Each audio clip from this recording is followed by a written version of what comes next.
talking about, the expectations that this team has this year. Is that something you guys as a team kind of, talk about to each other, or is that kind of just assumed after last season? Yeah, one big idea that we talk about every day is like the standard, just setting a higher standard for this team, and just making sure that everyone is holding each other accountable to live up to that standard. So we expect a lot from everybody every single day. We're emptying our tanks at practice, scrimmages, games, live at bat. So yeah, the expectation is definitely there. Do you kind of take it upon yourself as an upperclassman to, make sure that everyone else on the team understands that? Yeah, for sure. I've definitely felt the shift over the last couple years, and it's like, because like I have learned what it meant to really set that expectation. Like, I've been instilling it in all the underclassmen too, just to have that same mindset of just going all out every single day. You talked about the standards and expectations that had such a good season before COVID hit, and then last year kind of struggled getting out of the gates, but really closed the year strong. What did you take away from last year and kind of the ups and downs that y'all had? Yeah, I mean, I definitely, we all are using it as like a learning experience. Like, we don't want to go through that again, so we're just kind of using that, learning from it, and just to fuel us for this entire season. We wanted to feed off of our COVID year season, absolutely, but a lot of situations were happening, and a lot of external factors, and so but we definitely want to come back stronger than ever this year. You talked about setting the standard. How much does the chance to play UCLA and Oklahoma in the first weekend help you get a chance to set that standard? Yeah, I mean, we're going into this weekend like UCLA, Oklahoma, LMU, just with a mindset, just another day. You know what I'm saying? So setting that expectation, really just going out there and taking all of this time that we've been using to prepare for the season to really just show everyone, show ourselves what we have, what we got, and I'm really excited just to start our season with this opening weekend. Are you facing your sister? I am, yes. What's that going to be like for you?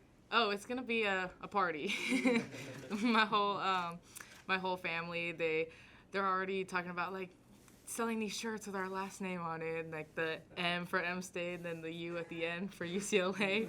So yeah, me and my sister have talked about it over Christmas break. Like, we're just really excited to play against each other, just to have fun on the field. I mean, this is what we've grown up doing, and and also our cousin Tiare, who's on Oklahoma, it's just really crazy that all three of us are coming back together in our home state with our family. Yeah, I was gonna say, is it gonna be good to do it like an hour from home, basically? Yeah, it's so like all our family, all Tiare's family, basically all of the Polynesian, California family there. I just feel really blessed to have this opportunity to play on such a big stage with my whole family. Like, it's just in our backyard. Back to last year, what was kind of the key you thought to getting on track and making the run that y'all did late in the season? It's funny that you ask, because we always try to talk about it and just like, what actually said that was it just the start of a new month, or was it something that like one of the coaches said? Like, I don't know. It's just one day, like, we all kind of woke up, and then we're like, you know what? We're just gonna forget the record, forget everything that's been happening, and then just go out there, treat this game as if it's another team, just another game, and then just kind of kept feeding off of that energy, and then just the weight that kind of came off of this team, like, from our shoulders, it just felt like really uplifting just to kind of keep feeding off of that feeling. I think a part of keeping that positive vibes going last year, and not just last year, but you've been around Mia a lot, and she's known for her power and what she can do at the plate and everything, but just take all that away. Who is Mia, like, in the dugout and in the clubhouse, and for you all, kind of keeping you all uplifted? Yeah, Mia is definitely just a team player. She's a team person. She's always very selfless, always thinking about, everyone else. I mean, she'll come up to us in the middle of a game, just like asking us, like, hey, like, how are you doing? Like, what's going through your head? Just kind of wanting to know more about, where our thoughts are, where our head's at.